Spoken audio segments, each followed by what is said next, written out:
So I started doing OF in 2020.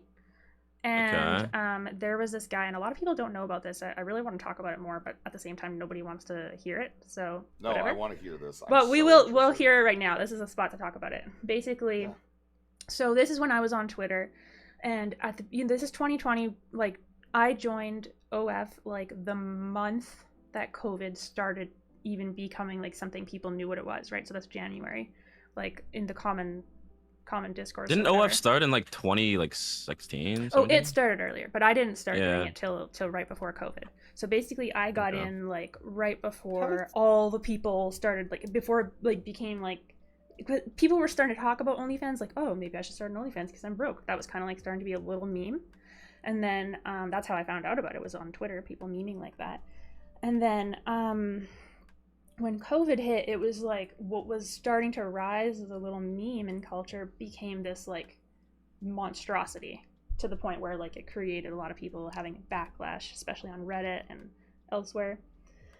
And so what happened to me and a lot of other people, and I spent so much time on Twitter trying to like combat this, but basically, so this was one individual, and then I'm sure there were more that I'm not aware of, but then from this one individual's method of hacking, there would be copycat hackers that would do the same thing because they realized, hey, we can do this and get away with it because nobody can do anything.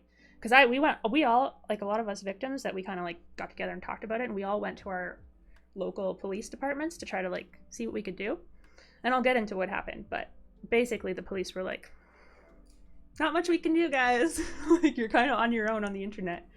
Um, so what happened to me specifically was I had my DMs on Twitter open, but I would usually not respond unless it was somebody that was trying to network that seemed pretty, they would have like a picture, like basically if they looked like a sex worker, right? So this is how this person would go and spam people's DMs. They had a picture of, I guess, the previous person that they hacked. So this person had hacked this Asian girl's Twitter. So it was like this young girl named, I forget, like Vanessa, let's say. She had about like 1,800 followers, and she's in my DMs and she's saying, "Hey, have you seen like somebody selling your pics on Snap?" And this is like a really common thing that sex workers are like, "Oh shit, people have my content, they're distributing it. I need to like get control back, right?" So I was like, "Oh really? So like show me." And so they're like, "Here, I'll show you on Snap. I'll add you to this group." And here I am. I was on Twitter like 16 hours a day, going absolutely like just like insane trying to promote myself. So plus I was smoking like butt tons of weed. So we can probably assume that I wasn't in the most precise frame of mind to like detect a person that's like gonna be malicious. Plus, I never thought that what could occur. So what happened was I added them on Snap, and I was like, okay, well, can you send me a screenshot of what's happening or whatever? And I forget. She said like something like, sure, just give me your.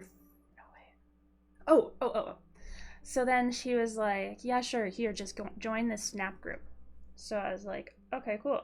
So then this link came up that was like Snapchat dot whatever. And so I clicked the link, and then I'm like waiting, and all of a sudden my phone like kind of did this weird thing where like the screen froze, and I could tell something was fucked. It like froze for a second, and then all of a sudden they were in my iMessages, messaging me saying, "Hey," and then starting to get more and more aggressive, like, "I've got you now," essentially. And I was like, "What the fuck?" And so at this point, my main Twitter account had 46 point something thousand followers. Um, and then all of a sudden I was logged out of Twitter. So I was like, oh my God, like, panic was rising. I'm like, I realized basically that link that I clicked, every saved password, account name, and password in my phone was now downloaded by this hacker person. So they had access to every account that I've ever saved a password to on my phone. That's so scary. It was so scary. So then he's like, and at this point I thought it was, at first I thought it was a girl, and now I'm like, okay, this is obviously not the person that they pretended to be, right? So oh man, this was a crazy experience. But basically, I went into this like fight or flight mode where I guess I was like, okay, I'm gonna like fight this or whatever. So they were like, so in the meantime, I made sure I like secured whatever accounts that they hadn't already deactivated and logged me out of. Like they logged me out, but I was able to like, I still remembered the passwords, so I like secured some of my accounts and changed my passwords. And he starts saying, do a video call with me for free, obviously. Like, do a video call with me and I'll give you your Twitter back. So I'm like, oh my god, I need to, like, at the end of the day, if I lose all my social media, that's one thing, but I need to make sure that they can't access my bank account, right? So I get on the phone with fucking TD Bank in Canada, and I end up having the most incompetent agent ever. It's like a person who's like, must be like second day on the job. They like are learning English still. There was glitching They're in always the audio. off. They're always offshore, like somewhere. It could be that they were offshore. I feel like there's a fair amount of people that they might be in Canada too, but either way, couldn't speak English super well. Audio was glitching. Didn't know what they were doing. And I was like, I was in like intense, you know, adrenaline mode, right? So I was like, lock my account down, like I'm being hacked. And it was like, glitch. What?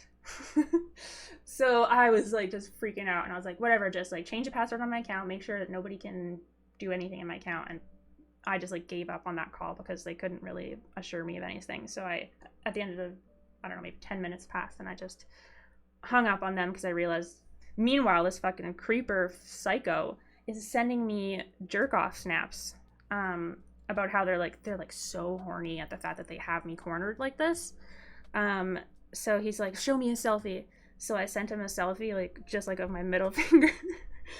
And I was trying to like delay this impending video call as long as I possibly could, so that I could make sure I got everything as secure as possible. So then I was like, okay, well, I pretty much secured everything. It might have been like 45 minutes to an hour after like I was done the phone call with the bank, and I was done changing my passwords on Insta and whatever else, and going on my backup Twitter account and being like, oh my god, I'm being hacked right now, you guys. So I was like, okay, at this point, like, let's just see what this video call is about. Let's face this guy. So I put, you know, I have like one of those tripods with the ring light and stuff, holds your phone. So I put it there, put it facing me, so the camera's facing me. And I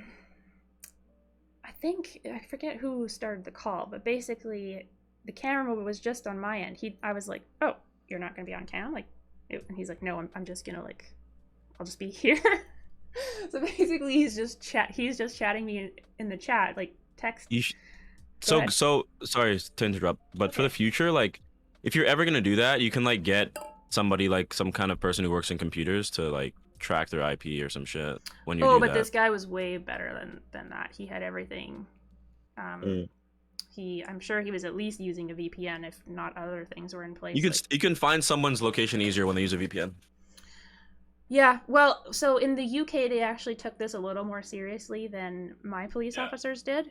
And they investigated as much as they could there, but they said whatever he's doing, he's made sure that he's like untraceable as far as they were able to. No, the cops just don't give a shit, dude. Like, that's absolute, like, just... Yeah, no, cops just don't give a shit. Like, they don't actually care. Like, that's kind of a fundamental here, because, like, that's... Well, those were the UK ones, though. But, yeah. I mean, it's cops in general. Like, yeah. I'm making a wider description because of... Yeah. Wait, am I going to be on the show at some point? Probably. I mean, yeah, you're in this room, so yeah, you will be on the show eventually. Alright.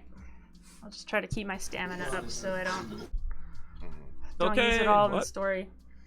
Right. But anyway, so where were we? The video call starting. It's basically, I had like one light on me. It was like super dark. But I obviously didn't want to like turn on all my lights and be like, hey, you know, like, let me do exactly what you want, show you everything about me in all the corners of my room. So I just put like one light on. It was pretty dark. And I'm like, oh, you're not gonna be on cam? He's like, no. I'm like, okay, whatever. So he's like, hopefully I'll try to make some euphemisms so that nothing sounds too weird for Twitch, but he was like, find your biggest toy. And I was like, okay, done. And then he's like, basically tells me to like put it in the butt, right? So, oh yeah, and prior to getting to this point, the hacker? this is the hacker, yeah. Oh This my is what I'm God. doing. Theoretically, this is what I was doing in order to get my accounts back. Although I kind of guessed this wasn't really like gonna play out.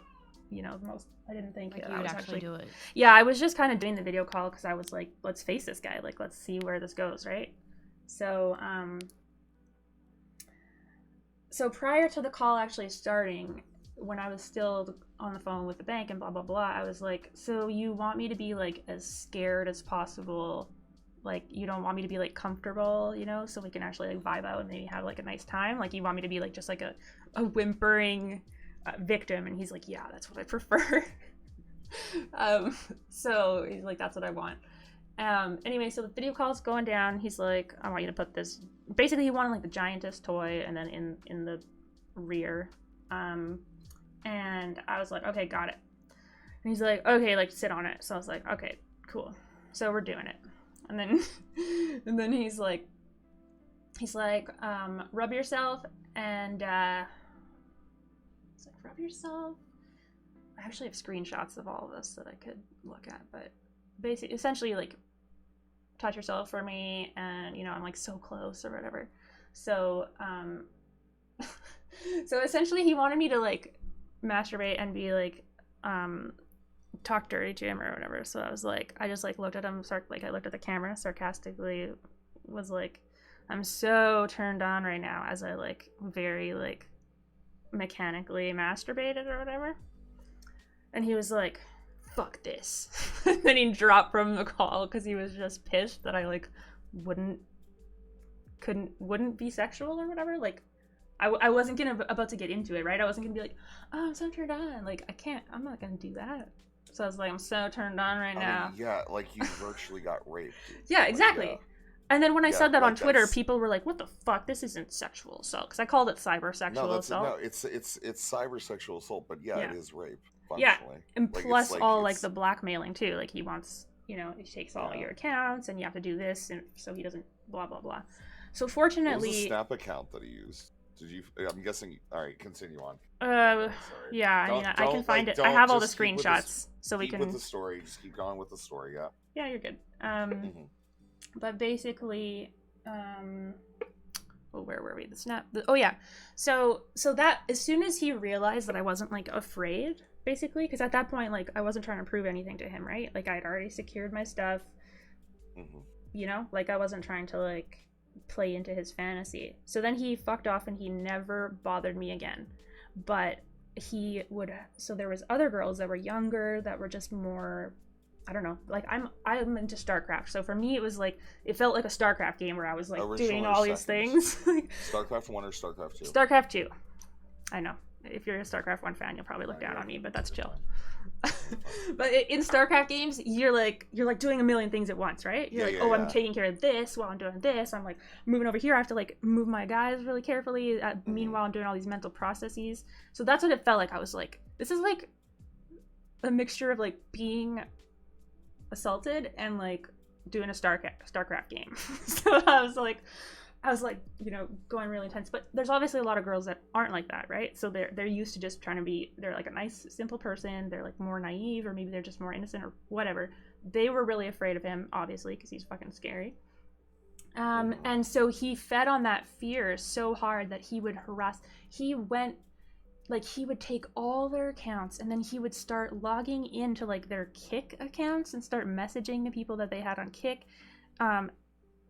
He would just like take over every little part of their life. Like he was like a life ruiner. Like these people were suffering. They lost all their platforms.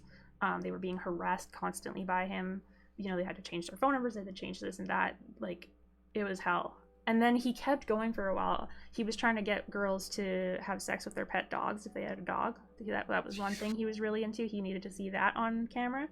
And then the last time I ever heard of him, was he wanted someone to put hot sauce on their region. I guess because it hurts really badly. It's like a horrible thing to experience. And yeah. I never heard of him after that. But the thing is so many people, like, fortunately, I had a really big Twitter already, and then I also had a backup account. And so the only reason I didn't, like, completely die online and go to, like, back to zero was because I had that backup account. There were so many people that all they had was a little 1,500 follower account. They got reset to zero and they just disappeared. Like, maybe some of them made accounts later, but they just completely got destroyed, and nobody would hear of it because they have no platform to talk about it. So they just disappear and vanish, and nobody knows that it happened. Huh. Yep. That's a fucking So, lot. did you get your normal Twitter back or no? Nope. I never got it Oh. back. Okay. My backup account became my new main, and then Now you have a new backup. yeah, but now I'm banned. I've been banned since March. Oh. Okay. Yeah. But anyway, I think we were talking about if I was to stream on Cozy, that would be the kind of shit that might happen. Yeah, that's exactly what would happen. That, with like, those. basically life-ruining shit. Like, they'll find whatever they can. Like, I have some embarrassing ass shit that's unfortunately probably on the internet for the rest of my life. Like, I don't even know where it is. So I'm sure they'll find that and, you know, try to, I don't know, expose me or whatever. If you just own it, people can't really fuck with you. Yeah. But that's kind of that's like my, what do you call Like, it?